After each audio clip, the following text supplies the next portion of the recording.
Student, welcome back to my YouTube channel. आज हम discuss करेंगे prokaryotic cells and eukaryotic cells के बारे में।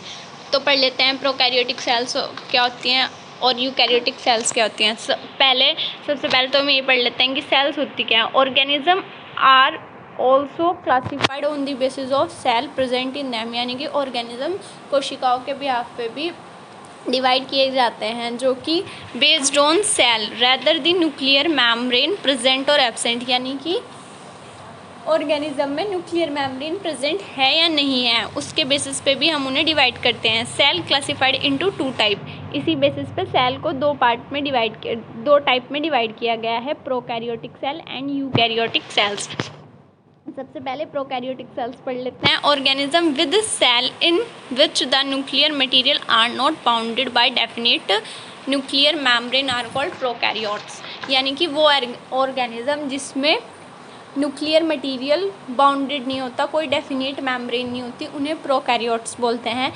प्रोकैरियोट्स का मीनिंग क्या होता है? Pro means before, कैरियोन means nucleus, यानी कि न्यूक्लियस के बिना, पहले, न्यूक्लियस से पहले, यानी कि प्रिमिटिव सेल्स होती हैं वैसे ये, जो कि फुल्ली डेवलप नहीं होती हैं, पुअरली डेवलप्ड होती हैं और ये वेल डिफाइंड भी नहीं होती, जैसे कि फॉर एग्जांपल बैक्टीरिया सेल और ब्लू ग्रीन एल्गी, यानी कि cyanobacteria. These are the most primitive cells, यानी कि बहुत ही पुरानी सेल्स होती हैं ये prokaryotes. Nuclear membrane consist of a single chromosome. जो प्रोकैरियोट सेल होती हैं उनके पास सिंगल क्रोमोसोम होता है जो डायरेक्टली साइटोप्लाज्म से अटैच होता है। प्रोकैरियोटिक सेल में कोई भी मेम्ब्रेन बाउंडेड ऑर्गेनेलीज नहीं होते, जैसे कि माइटोकॉन्ड्रिया, गोल्गी, यानी कि endoplasmic reticulum, Golgi body, lysosomes, chloroplast, ये सारे ऑर्गेनेलीज नहीं होते, आर ऑल्सो एब्सेंट नहीं होते हैं। However ribosome are present in such cells, लेकिन कुछ सेल्स में राइबोसोम होता है। अब पढ़ लेते हैं यूकैरियोट सेल्स वो सेल होती हैं जो प्रिमिटिव सेल से थोड़ी वेल डिफाइंड, फुली डेवलप्ड होती हैं। इनमें सब चीज़ होती है, nucleus, defined nuclear membrane. Eukaryotes की तरह प्रोकैरियोट की तरह नहीं होता है, ये वेल डिफाइंड होता है। और यूकैरियोट्स में जो अदर ऑर्गेनेलीज होते हैं, जैसे कि गोल्गी, माइटोकॉन्ड्रिया, राइबोसोम, क्लोरोप्लास्ट, ये सब वेल डिफाइंड होते हैं। लेकिन कुछ वायरसेस होते हैं जो इस डेफिनेशन में फिट नहीं होते सेल की, वो अलग ही डिफाइन किए जाते हैं। उन्हें लिविंग केमिकल के नाम से भी जाना जाता है और सेलुलर फॉर्म में भी वो मिलते हैं। वो अपने लिए खाना खुद जनरेट करते हैं। वो पैरासाइटिक होते हैं, यानी कि वो दूसरे पे डिपेंड होते हैं। पैरासाइटिक मतलब वो डेड ऑर्गेनिज्म पे अटैक करके ही अपना खाना बनाते हैं। वायरसेस इन्फेक्शन भी कॉज करते हैं। और जो ये होते हैं ये अल्ट्रा माइक्रोस्कोपिक पार्टिकल होते हैं, यानी कि हम इन्हें अपनी नेकेड आइज से नहीं देख सकते, हम इन्हें अल्ट्रा पावर के माइक्रोस्कोप के नीचे ही हम इन्हें देख सकते हैं। और ये हमेशा दो होस्ट बॉडी पर अटैक करते हैं, एक तो होस्ट सेल होती है और एक नॉर्मल होती है। ये होस्ट सेल पर अटैक करता है सिर्फ, और ये इन्फेक्शन कॉज करते हैं, इंजेक्शन करते हैं। और इनकी जो कैरेक्टरिस्टिक्स है वो होस्ट बॉडी में भी दिखाई देती है सेल बॉडी के कंपैरिजन में। डिफरेंस पढ़ लेते हैं प्रोकैरियोट्स और यूकैरियोट्स का। ये प्रोकैरियोट और यूकैरियोट का डिफरेंस है। इसमें क्या है, जो प्रोकैरियोटिक सेल है वो छोटी होती है कंपैरिजन ऑफ यूकैरियोटिक सेल्स, और यूकैरियोटिक सेल थोड़ी बड़ी होती हैं। प्रोकैरियोटिक्स में सेंट्रोल एब्सेंट होता है और यूकैरियोट में एनिमल सेल में सेंट्रोल प्रेजेंट होता है। प्रोकैरियोट में न्यूक्लियोसोम एब्सेंट होता है और यूकैरियोट में प्रेजेंट होता है। प्रोकैरियोट में राइबोसोम छोटे होते हैं और यूकैरियोट में बड़े होते हैं।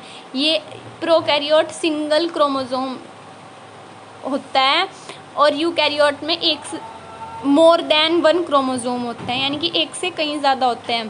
प्रोकैरियोट में माइटोकॉन्ड्रिया एब्सेंट होता है और यूकैरियोट में प्रेजेंट होता है। फिर पढ़ लेते हैं सेल, कोशिका।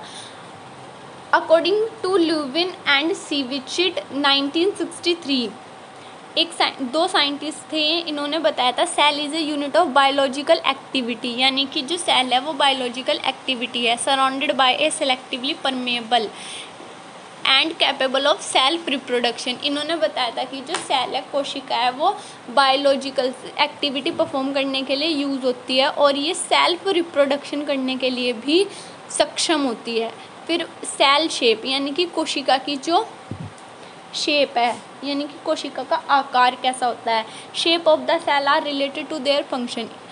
जो कोशिका का आकार होता है वो उसके फंक्शंस के अकॉर्डिंग ही हम बता सकते हैं। It may be variable as in amoeba.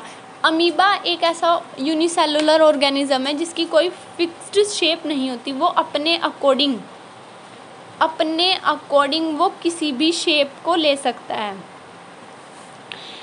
And WBC, ऐसे ही WBC है white blood corpuscles, white blood cells, और फिक्स्ड, और कुछ सेल ऐसी होती हैं जो बिल्कुल फिक्स्ड होती हैं, जो अपनी शेप चेंज नहीं कर सकती, वो होती हैं प्लांट सेल और एनिमल सेल।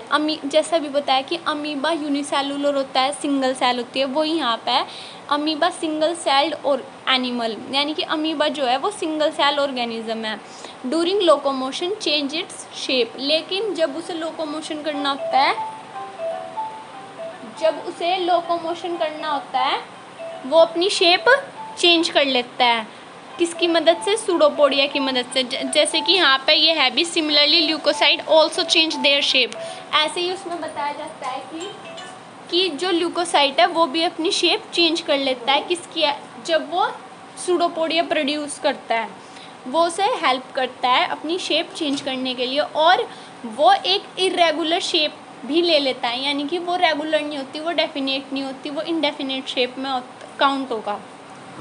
फिर इन मल्टी सेलुलर ऑर्गेनिज्म, यानी कि humans, animals, plant, multi cellular organism जिनके पास एक से कहीं ज़्यादा सेल्स होती हैं, उनकी सेल डिपेंड करती हैं उनके फंक्शंस पे, उनकी एडेप्टेशन पे। मतलब कि जो वो फंक्शन परफॉर्म करेंगे, जिस एडेप्टेशन में वो जिस वातावरण में वो रहेंगे, उनके सेल्स उतनी की तरीके का शेप ले लेंगी। जैसे कि सेल भी अलग अलग तरीके की शेप डिज़र्व करती हैं। जैसे कि हम पढ़ते हैं स्पेरिकल शेप में हमें मिलती है एग सेल, इलोंगेटेड सेल जो खिंची हुई सी सेल होती है, जैसे कि होती है नर्व सेल, एक ब्रांच्ड लाइक सेल होती है जो पिगमेंट होती है स्किन सेल की पिगमेंट्स जो होती हैं, और जो RBC होती है वो डिस्क कोडल लाइक होती है, डिस्क की जैसी होती है, जैसे कि ये दिखाई भी गई है यहाँ पे। RBC है, इम्यून सेल है, egg cell, flat cell, epithelial cell, muscle cell, sperm cell, bone cell, neuron, ये सारी सेल्स यहाँ पे बताई गई हैं। अब पढ़ लेते हैं सेल साइज। अब पढ़ लेते हैं सेल साइज क्या होता है? The size of the cell are very great in both plant and animal cell, यानी कि जो सेल का साइज